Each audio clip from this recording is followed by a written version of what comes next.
নমস্কার বন্ধুরা, চলে এসেছি একটি নতুন ভিডিও নিয়ে। আপনারা দেখতে পাচ্ছেন যে যুবশ্রী প্রকল্প রয়েছে, সেই যুবশ্রী প্রকল্পের আজ থেকে অ্যানেক্সার 1 সাবমিট করতে হবে। তার লিঙ্ক অলরেডি পোর্টালে দিয়ে দিয়েছি, দেখতে পাচ্ছেন সাবমিট অ্যানেক্সার 1। এখানে ক্লিক করবেন। এখানে ক্লিক করলেই আপনার যে ইউজার আইডি পাসওয়ার্ড রয়েছে সেটি দিয়ে প্রথমে লগ ইন করতে হবে। লগ ইন করার পর কতগুলো বেসিক ডিটেলস রয়েছে সেগুলোকে আপনাকে ফিল করার পর সাবমিট করতে হবে, তাহলে অ্যানেক্সার 1 সাবমিট হয়ে যাবে। কিন্তু আজকে আমরা জানব একটি অন্য সমস্যা নিয়ে।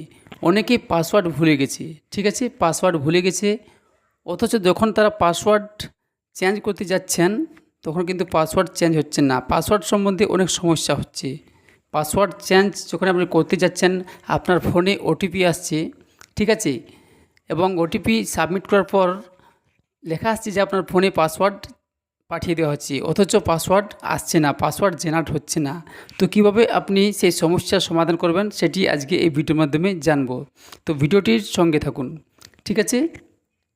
এখানে দেখতে পাচ্ছেন যুবশ্রী যে প্রকল্প রয়েছে, যুবশ্রী প্রকল্পের একটি স্পেশাল নাম্বার দেওয়া রয়েছে, ঠিক আছে, স্পেশাল হেল্পলাইন ফর যুবশ্রী। এই যে দেখতে পাচ্ছেন, এখানে ক্লিক করলে আপনি যুবশ্রী প্রকল্পের একটি হেল্পলাইন দেওয়া রয়েছে, ঠিক আছে। এখানে আপনি যোগাযোগ করে আপনার সমস্যার সমাধান করতে পারেন।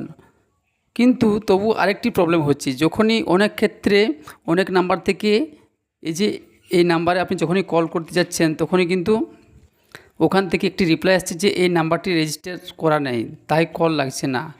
তো তাহলে আপনি কি করবেন, ঠিক আছে। তো অবশ্যই বন্ধুরা, আপনারা আপনার যে নিয়ারেস্ট এক্সচেঞ্জ অফিস রয়েছে, আপনার যে এক্সচেঞ্জ অফিস রয়েছে সেখানে গিয়ে যোগাযোগ করুন, তাদেরকে আপনার সমস্যাটি বলুন, ঠিক আছে। অবশ্যই তারা আপনাদের সাহায্য করবে।